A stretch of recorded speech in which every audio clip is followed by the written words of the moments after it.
Hello folks, today's video is about phrasal verbs.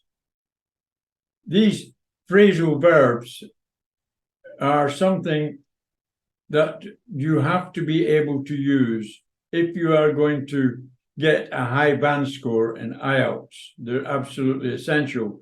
The examiner will be looking for them, as he will do for use of any idioms. So idioms and phrasal verbs, you should be thinking of getting to know some before you take the IELTS.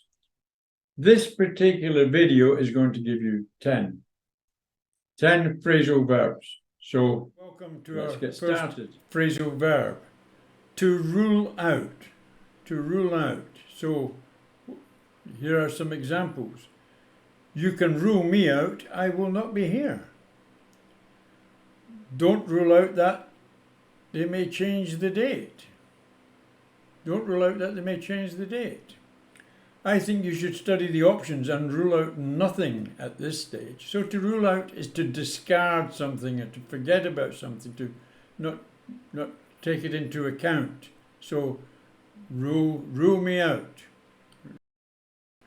So to get over, what do we mean by that? It means you can get over something. You can get over an illness and get well again. You can get over some problem that's happened and you can get back to being normal again. So here are 3 examples here. I was feeling really depressed, but I've got over it now. It took me a long time to get over my mother's death. There is no point on dwelling over spilt milk. Let's get over it and move on. Spilt milk. Let's get over it and move on. So what's spilt milk? Actually, that's a useful one to know, because that is an idiom and it's something that's happened that you can do nothing about. So you might as well forget about it and move on. Okay, next. Come across. Come across. What does come across mean when we're talking about phrasal verbs? It means to find something unexpectedly, find someone unexpectedly. You found something unexpectedly. So here's some examples here. Purely by accident, I came across an old friend in town. He comes across as a really nice guy. How did you manage to come across such a cheap set of golf clubs? So, come across. Okay, the next one, look forward to. Look forward to. What does that mean? Well, it means exactly what it says. Is you're looking forward to some point in the future where you will be happy. I am looking forward to that. So let's look at the examples. I am really looking forward to the Spring Festival this year. You may be able to look forward to better weather soon. He was not looking forward to visiting the dentist. To come up with. What are we talking about when we use this? To come up with. Well, we're going to be producing something, maybe a solution to a problem or a plan for something, but we're going to come up with an idea. We're going to produce something. So here are the examples. I hope he will come up with a plan for the future. He will have to come up with the money or there will be a problem. They do not seem to be coming up with a solution at the moment. So there we are, to come up with. Another interesting one that should be easy to use, to crack down. So what are we talking about when we say to crack down? We're meaning to bring in some measures or to act to minimize or prevent something from happening or to reduce the occasions that it does happen. So let's look at the examples. He will have to crack down on the unruly behavior in his class. The police are having a crackdown on drivers speeding in town. So they're trying to stop them speeding in town or reduce them. There is to be a major crackdown to prevent the world's forests from disappearing. About time as well, we need that.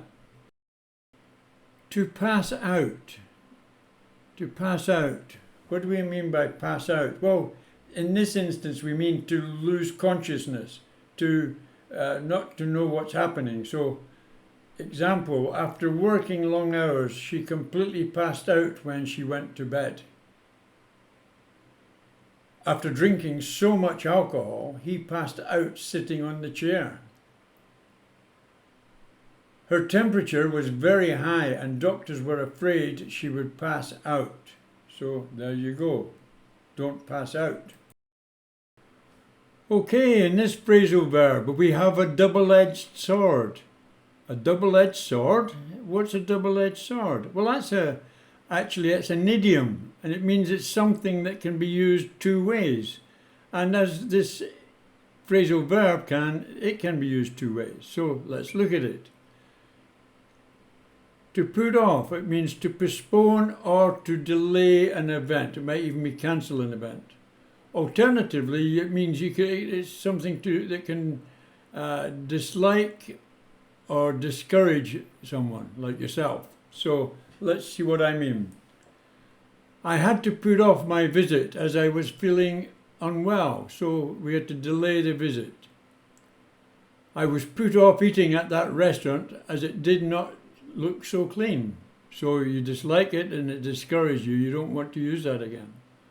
Another one. We had to put off our wedding because of the pandemic. So once again, we had to delay it till a better time. Here we are. Find out. What do you mean by find out?